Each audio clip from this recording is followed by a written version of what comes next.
You have osteoporosis, now what? This is video number 2 in my series where I share that yes, this is a very scary diagnosis that you have to take seriously, but you don't have to go wrap yourself in bubble wrap.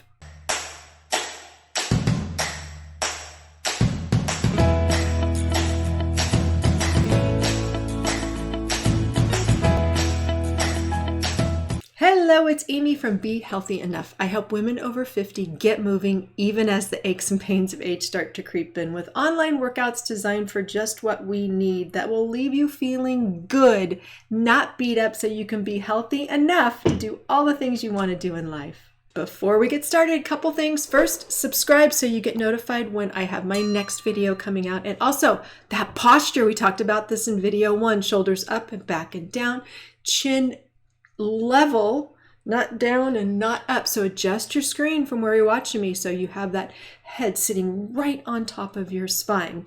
Make sure you do that through the entire watching of this video and throughout your whole day, all right? Let's keep that posture all the time. Take a deep breath. We're going to get started. All right, got that posture set, and now let's get started. I'm going old school PowerPoint presentation. I'm over here. So fun creating PowerPoint slides again. Just reminded me of my good old HP days. Let's jump into this and remind you why we're here. My overall goal in this series is to help you reduce your risk of fracture. And before I get started, I'm going to share some scary statistics so I convince you to stick around. Did you know that a woman's risk of fracture is equal to a combined risk of breast, uterine, and ovarian cancer? Okay. A man is more likely to break a bone due to osteoporosis than he is to have prostate cancer. 24% of hip fracture patients over 50 die the year following their fracture. 24% of people over 50 die after a hip fracture a year later. That's crazy. 6 months after a hip fracture, only 15% of those patients can walk across the room unaided. Every year, of the nearly 300,000 hip fractures, 1/4 of those patients end up in nursing homes and half never regain previous function. Yes, those are really scary. So make sure you watch the first video when I talk about what osteoporosis is, why it's so scary, and what causes it and what things you can do to know if you are at risk or not. This video number 2 is about how to prevent further bone loss. So we'll get in a lot of detail about that. And just for a peek, video number 3 will be how to create a more resilient body, because I'm an osteoporosis fitness specialist and that's my specialty. Remember, throughout all of this, yes, I am an osteoporosis fitness certified specialist and menopause fitness specialist, but I'm not a doctor. So consult your doctor before trying any of these things that I recommend. And stay tuned till the very end of this series because I have a special gift for you. Let's move on to the next slide. These are my 3 pillars of action when it comes to bone health. Not if you have osteoporosis, for anyone over 50 that wants to improve their bone health. The first one we're going to talk about today is preventing further bone loss. Then we'll get into becoming more resilient in the next video. But I also wanted to talk a little bit before we get started about reversing bone loss. I got a lot of questions about this. Can I reverse bone loss?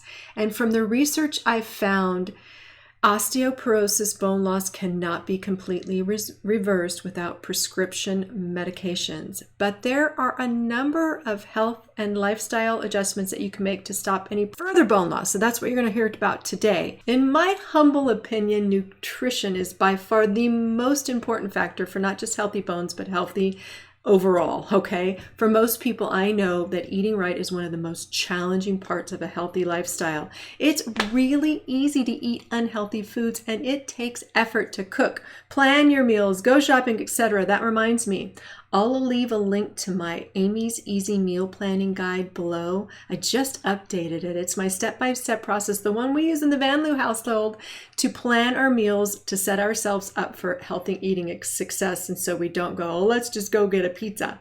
So I'll leave that link below. I've got that step-by-step process and 29 recipes in there. But when you get that scary health diagnosis, or your why, as I talked about in the first video, and you know more about the impact that nutrition has on your body and your future independence, I'm hoping you're going to think of food as fuel and a way to keep your body strong. It's not just something that you do for pleasure. I want you to raise your right hand and promise no more crazy diets, no more detoxes, no more starving, no more living on processed junk food. This makes your bones very, very unhappy. I also want you to promise that 80%, not 100%, 80% of the time you're going to focus on whole foods, or foods that nature makes without added sugar, added salt, added fat. I couldn't think of the last one. Examples include whole grains, beans, legumes, fruit, vegetables, things that don't need a label, or that ingredient list that's a mile long that has words you can't even pronounce. Eating more whole foods will help you get the nutrition and the nutrients that your body needs without all those extra calories that you get from the processed or fast foods. Also, another one you need to make sure that you're getting enough of is calcium. I'm going to go into a lot more detail about that, and vitamin D. Also, you need to make sure that you're getting enough protein, because this gives your muscles what it needs to build that strong bone structure. The bad, you have to stay away from salt as much as you can, and that's why if you stay away from packaged foods and processed foods, that will help. Salt can cause you to excrete calcium into your urine. Alcohol is not good for your bones. It actually kills osteoblasts, or those bone-making cells. I'm not talking 1 or 2 glasses. That seems to be okay according to the experts. I'm talking about that bottle, ladies. You know what I'm talking about.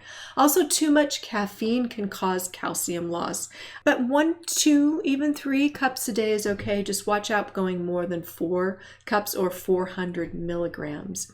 This last one was new to me. I found a study from Tufts University, which included several thousand women, and they found that women who regularly drank cola-based soda, hear that word, cola-based, 3 or more a day, even diet cola, okay, had a 4% lower bone density overall compared to women that drank non-cola sodas like Sprite or sparkling water or Mountain Dew. I know that 4% doesn't seem like a lot, but I think every little bit counts. So watch your cola intake, okay? Now let's talk about calcium. Calcium is the principal mineral of the bone. It's what makes our bones strong. Nerves and muscles need calcium to function, and calcium's not available, the body's going to take it from the bones. To maintain a good level of calcium, if you're under 50, you need about 1,000 milligrams, but over 50, you need to bump it up to about 1,200 milligrams per day. And talk to your doctor about what you particularly need. The good news is that it's not really that hard to get this amount of calcium from the food you eat, and I'm going to show you an example, unless you have a problem with dairy, okay? This may be a problem for you. 3 to 4 servings of calcium-rich food will do it. So what does a serving of calcium look like? I thought you'd never ask. The best dietary source of calcium is dairy, as I mentioned before. In general, you get about 300 milligrams of calcium in a serving of it, as you can see in some of these examples here. Unfortunately, many people are lactose intolerant and need to find other ways to get calcium.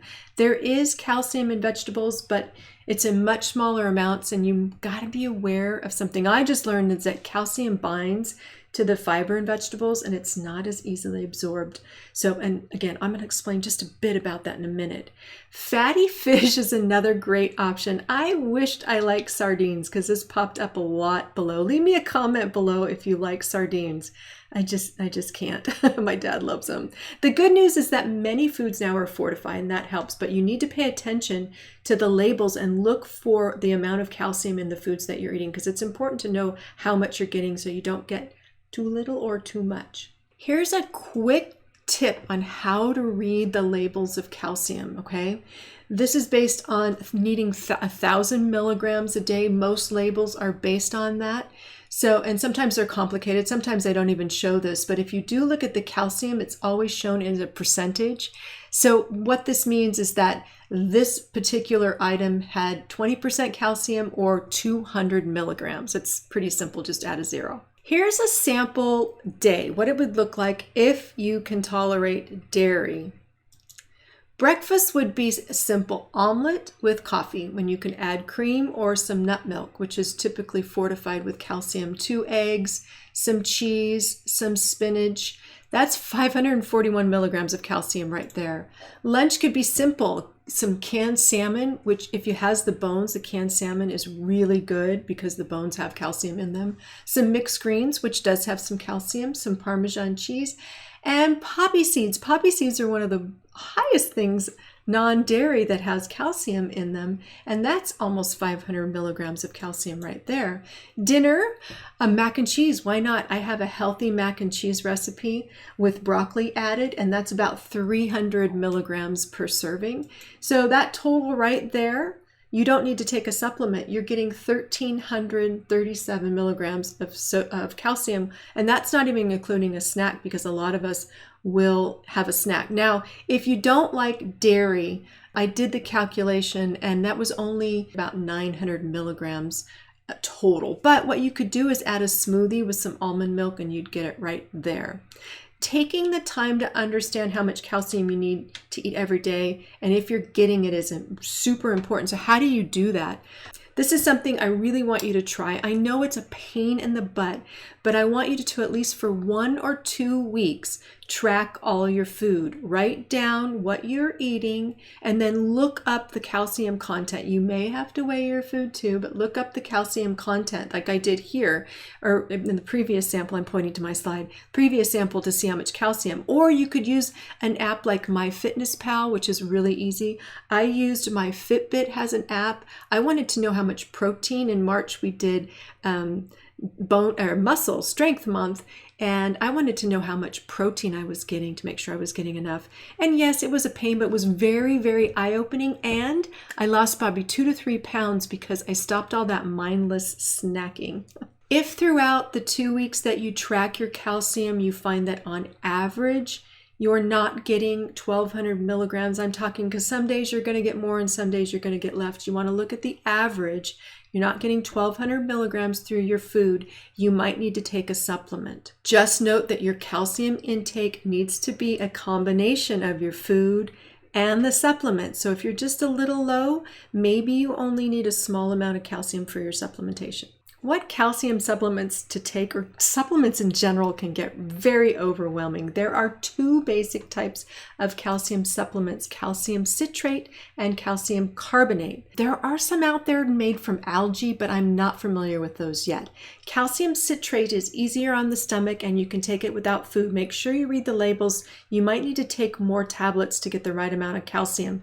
Calcium carbonate needs the acid in your stomach to help dissolve, so you always have to take it with food in your tummy. And I'm taking calcium citrate. I take Citracal. It's got some vitamin D in it because calcium carbonate made me very constipated. I know that's TMI. So you might have to play with which one works for you. Make sure you read your labels too, because I saw there's a supplement called Viactive, or some of them contain vitamin K because vitamin K is good for your bones. But if you're on blood thinner, then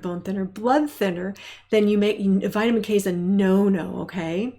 Key note about calcium supplements is that your body can only absorb 500 to 600 milligrams at a time. So you might have to take them twice a day, and you do not want to take more than 1,500 milligrams per day.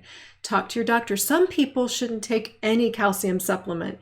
So it's important to talk to your doctor before you partake in a calcium supplement.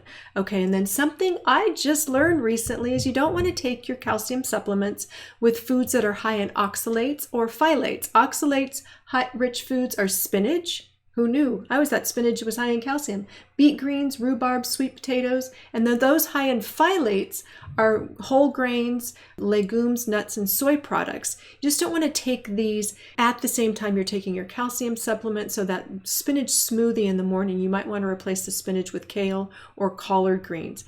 I'm not a nutritionist. This is what I've been learning in my studies. So if you want some more details on the right thing for you, talk to a registered dietitian, okay? You now know you need calcium, but did you know that vitamin D is just as important for keeping your bones strong? Vitamin D helps your intestines absorb the calcium that you're taking in. How much you get, there's so much conflicting information out there about the optimum amount of vitamin D. I didn't even want to put a number here. You should really talk to your doctor.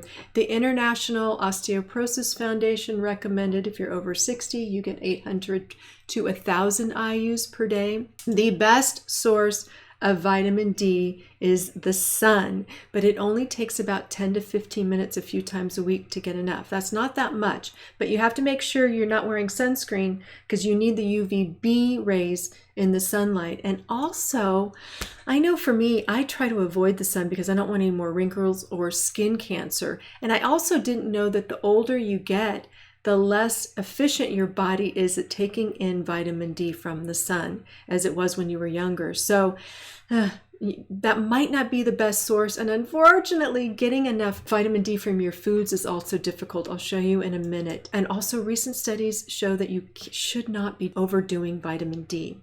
Yes, the best way to get your vitamins, I preach all the time, is from your foods, but there are very few foods that are naturally rich in vitamin D. Some of them include those lovely sardines, but salmon and tuna, the fatty fishes. There's fortified things now with vitamin D. Mushrooms, too. I didn't realize that dried mushrooms have the most. They're the most rich in food with vitamin D, and then protein, egg yolks, and livers, which I'm not too fond of. Many foods are fortified, so you kind of have to read your label to see if you do need a supplement or not.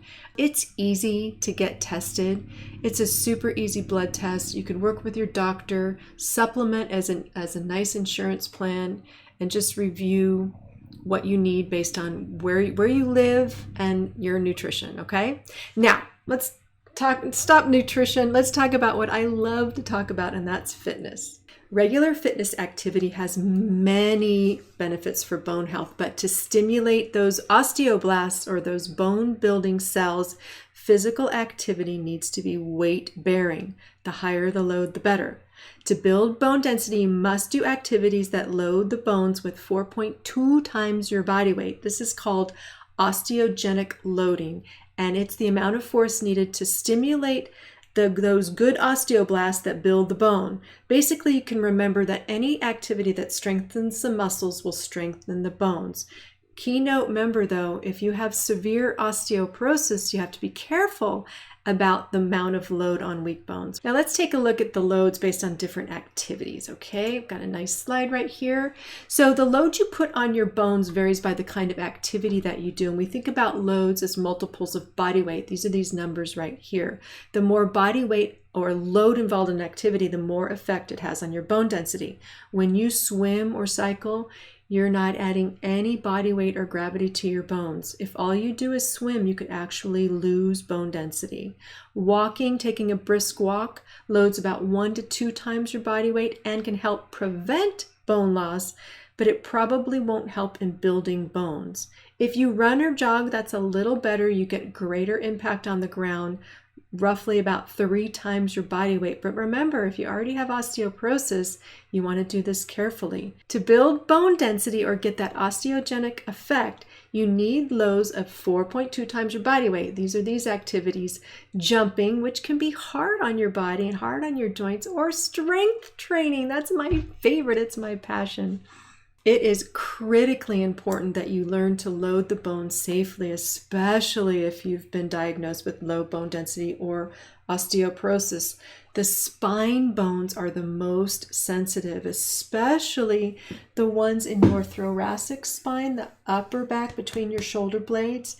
They're particularly vulnerable when you start rounding forward. We'll talk about all of those things to not do in my next video. But if you do have osteoporosis, you want to make sure you're using really good posture, daily posture habits, using good body mechanics, not rounding down to pick something up. You have to bend at the hips because that compression of the vertebra that you see in this little picture here, just the compression of the vertebra together can actually cause fractures in your spine. By the way, how's your posture right now? Shoulders up, back and down, chin not tucked down, all right? Keep nice and tall, keep that spine straight. The last piece to preventing further bone loss is to improve those things that you can change that I talked about in video number 1. We talked about this today, getting enough calcium, getting enough vitamin D, and weight-bearing exercise. And if you're serious about building a body that is healthy enough to do all that you want to do in life and maintain your independence, you also have to stop smoking. You also have to limit your alcohol to less than 2 glasses a day. You also need to make sure you're stopping at 2 to 3 cups of coffee, and then making sure your body weight is appropriate and not too thin. Body mass index less than 20 is too thin. Yep, you can be too thin. And then there are also some medications that might affect your bones. So it's important to talk to your doctor about those medications. All right, we just finished up the first pillar of improving your bone health, preventing further bone loss. Next, we're going to talk about becoming more resilient in the next video. Remember, if you want to talk about reversing bone loss, you need to talk to your doctor. That's pillar number 3. That's it for this video. If you liked what I shared, make sure you let me know by giving me a thumbs up. Also, stay tuned because the next video in this series, if it's not out already, it will be coming out soon. If any questions came up during this, make sure you just leave me a comment below, or I'll be leaving my contact information in this description below. Have a great day.